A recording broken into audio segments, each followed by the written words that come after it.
When you stop feeling anything, what if the problem isn't that you're sad?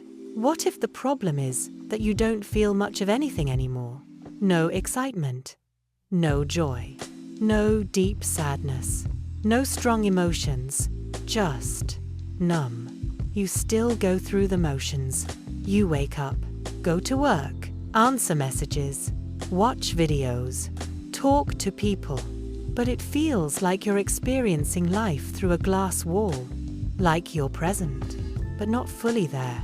If this sounds familiar, you're not alone, and despite what many people think, emotional numbness isn't usually a sign that you don't care. In many cases, it's a sign that you've cared for too long without enough recovery.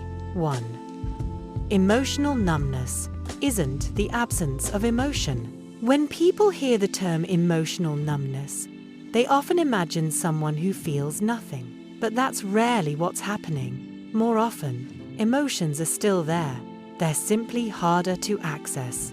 Almost like the volume has been turned down. The highs feel lower, the lows feel flatter, and life starts feeling distant. 2.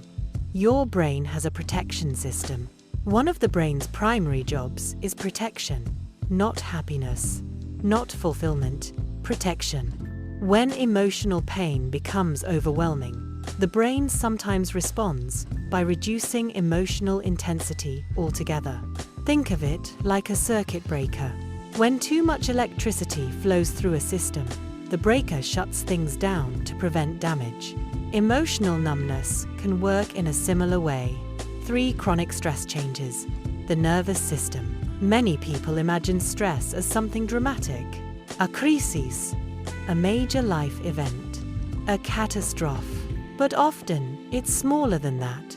Months of pressure, constant uncertainty, financial worries, relationship struggles, work stress, never fully relaxing. Over time, the nervous system becomes exhausted, and when the brain is overwhelmed for long enough, it sometimes shifts into emotional survival mode. 4. You can't selectively numb emotions. Here's something fascinating. Most people would love to eliminate only the painful emotions, the anxiety, the grief, the fear, the disappointment, but the brain doesn't work that way.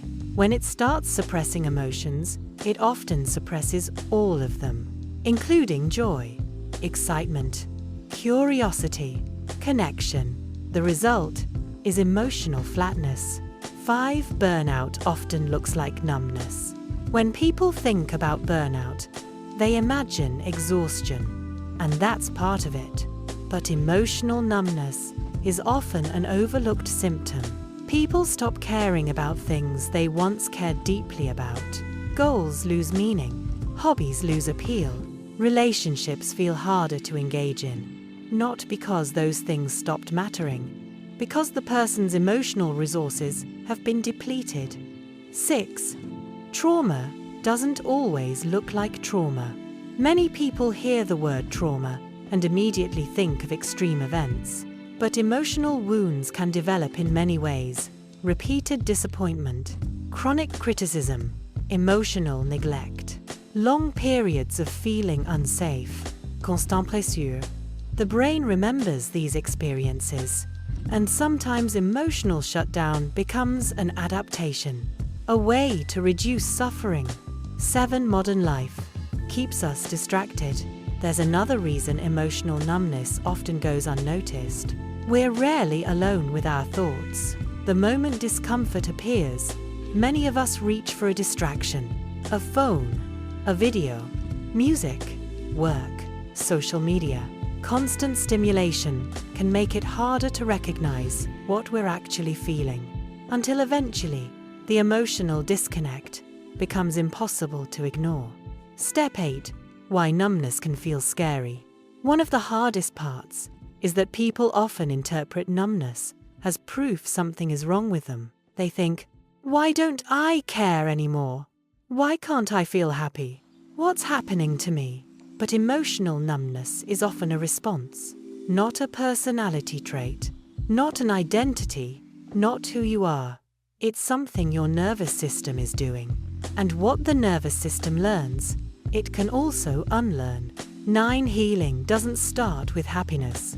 Many people try to force positive emotions. They chase motivation, excitement, inspiration. But recovery usually begins somewhere much smaller. Awareness, rest, connection, safety. Instead of asking, "How do I feel happy again?" a better question might be, "What does my mind and body need right now?" 10. Small feelings matter.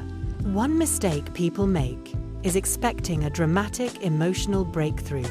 But healing often starts with tiny moments. Enjoying a song for 30 seconds, laughing unexpectedly, feeling calm during a walk, enjoying a conversation, noticing sunlight through a window.